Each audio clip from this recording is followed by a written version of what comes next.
A origem do mundo e da própria vida sempre intrigou o homem. Desde que surgiu, a humanidade tenta entender os fenômenos naturais. Dia, noite, mudança de estações e o próprio ciclo da vida. Os primeiros a estudar e buscar respostas para essas questões foram os filósofos. No Ocidente, especialmente os gregos. Tales de Mileto foi o primeiro a tentar explicar de maneira racional os fenômenos naturais, sem apelar para deuses e outras teorias sobrenaturais. Acreditava que a água era o princípio de tudo. Pitágoras até hoje é considerado o pai da matemática. Explicava o mundo por meio das relações matemáticas.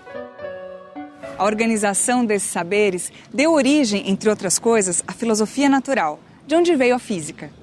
A física é a ciência que observa e estuda todos os fenômenos da natureza, aqui do planeta Terra e mesmo fora dela. De partículas invisíveis ao olho humano até a formação do universo, a física estuda tudo.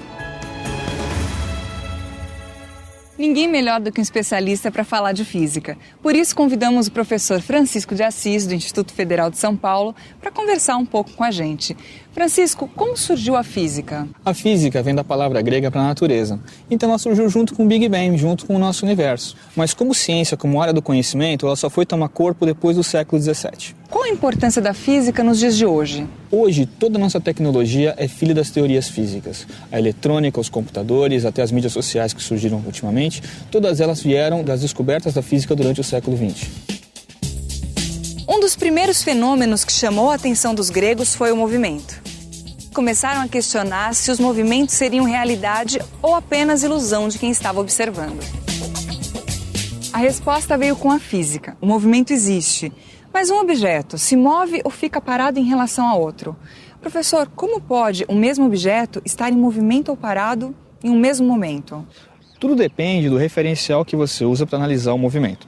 Por exemplo, esses atletas que passaram correndo aqui ao nosso lado, eles estão se movendo em relação a nós, porque eu estou adotando a nossa posição como padrão para analisar esse movimento. Agora, nós também estamos nos movendo. Como assim? A gente está parado. Mesmo estando agora parados, nós estamos rodando. Nós também estamos nos movendo ao redor do Sol. E o nosso próprio sistema solar está se movendo dentro da nossa galáxia, que está se expandindo. O que define movimento é a variação da posição de um corpo em um intervalo de tempo. À medida que o tempo passa, a distância do objeto em relação ao ponto de referência aumenta ou diminui. A distância muda. Para que esse movimento seja definido completamente, leva em conta outros conceitos, né, professor? Sim. Um deles é o conceito de espaço. Agora, como entender o conceito de espaço no estudo do movimento? Vamos pegar o exemplo desses atletas que estavam correndo agora há pouco. No caso do movimento deles, o espaço era a pista. A trajetória que eles percorreram em cima da pista, ela é formada por vários pontos, que eram as posições que eles ocupavam, em diferentes instantes de tempo, que eram segundos.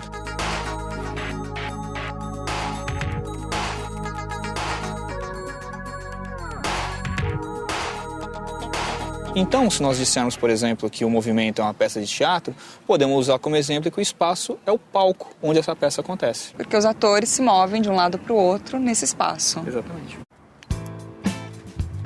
Quer dizer que a gente sabe que os atletas se movimentam porque estarão mais longe de nós nos próximos segundos, é isso? Exatamente. Você pode acompanhar a posição deles em relação a nós, como ela está aumentando, e acompanhar o tempo pelo cronômetro. Esse percurso que o atleta faz é o que a gente chama de trajetória. Em uma corrida de curta distância, como as de 100 metros e 200 metros rasos, os atletas percorrem uma trajetória em linha reta.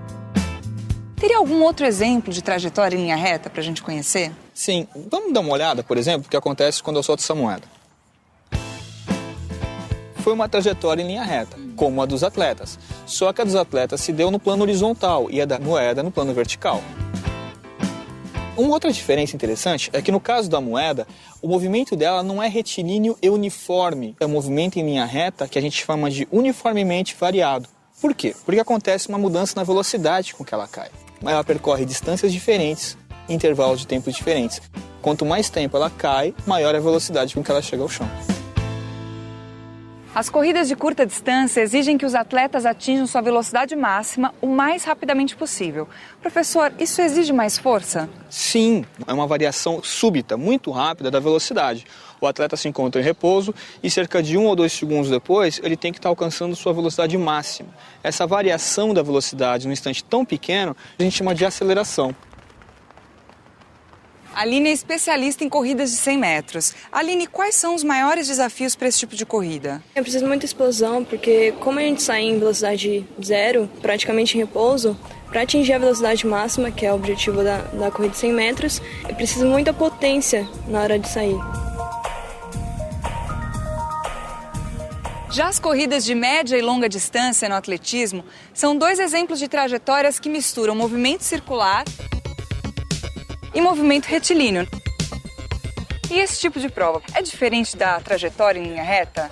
É muito diferente. Por exemplo, quando você pega uma prova de grande distância, como a de 800 metros, dificilmente o atleta vai conseguir uma pista em linha reta que tenha esse comprimento. Então a solução é encontrar uma pista como essa em que nós estamos, em que uma parte da corrida é feita em linha reta e a outra parte em movimento circular. Se você prestar atenção, vai ver que aqui tem diferentes raias. E que um atleta que corresse ali, naquela raia mais interna, teria uma vantagem em cima do atleta que corresse naquela raia mais externa ali, o que não acontece na trajetória em linha reta. Por isso que cada um parte de uma posição. Exatamente. Né, é uma maneira que se encontra de eliminar essa desvantagem. Estou aqui com o Eduardo, especialista em corridas de 800 e 1.500 metros. Eduardo, essa corrida exige algum treino especial? Exige. A gente tem que desenvolver um treino estruturado ao longo do ano e ao longo da semana para não deixar nossas capacidades cair. Corrida de 800, 1.500 até 5.000 metros são corridas onde você tenta distribuir o esforço ao longo da corrida. Então, talvez saindo rápido, depois tentando sustentar um ritmo que para você esteja confortável ao longo da prova e poupar energias para o final. Nas provas disputadas pelo atleta Eduardo, a trajetória é variada. Esse é um tipo de movimento comum no nosso dia a dia? Muito mais do que a gente imagina. Na verdade, diferentes tipos de trajetória vão dar margem a diferentes tipos de movimento no nosso dia a dia. Por exemplo, se nós formos analisar o movimento dos planetas, das órbitas dos planetas, que muita gente pensa que são circulares. Na verdade, o formato é uma elipse. O circular mesmo você vai encontrar no pneu de uma bicicleta, que percorre aquela trajetória quando você anda. Um outro exemplo de movimento circular é o que acontece com os ponteiros do relógio. Se você pegar o ponteiro dos segundos que ele está fazendo sua volta, aquela velocidade dele em cada segundo tem uma orientação diferente, mesmo sendo constante. Ou quando se chuta uma bola de futebol, né, o movimento que a bola de futebol faz, a trajetória que ela percorre, a gente chama de parábola.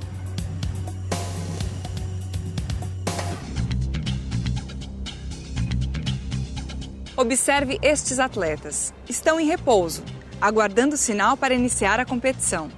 Um corpo parado tem velocidade zero, correto? Pronto. Agora eles começam a se movimentar. Aos poucos vão aumentando os movimentos. Quando cruzam a linha de chegada, desaceleram ou atingem aceleração negativa, até voltar a ficar em repouso. No dia a dia, nós que não somos atletas, também passamos pela mesma experiência.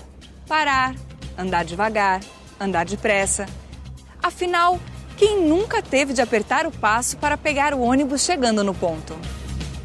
Professor, fala um pouco sobre o movimento uniformemente variado. A todo momento nós estamos variando a nossa velocidade, seja para atravessar uma rua, para alcançar um colega para conversar, ou simplesmente quando você está andando e você reduz a velocidade até parar. Até por causa da nossa própria estrutura biológica, o corpo humano não reconhece diferença entre estar parado e estar se movendo com uma velocidade uniforme.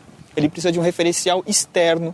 Ele precisa olhar para uma árvore enquanto ele caminha, ele precisa olhar para um poste enquanto está dentro do carro para dizer se ele está em repouso ou em movimento, se a velocidade for constante. E é isso também que nos dá tanto prazer com as mudanças na direção e na intensidade da velocidade que nós encontramos numa montanha-russa. No próximo vídeo você vai conhecer o que está na origem dos movimentos. Afinal, por que uma bola chutada pode ir tão longe? O que faz um lançamento de dardo ser tão poderoso? Até o próximo encontro. Até lá!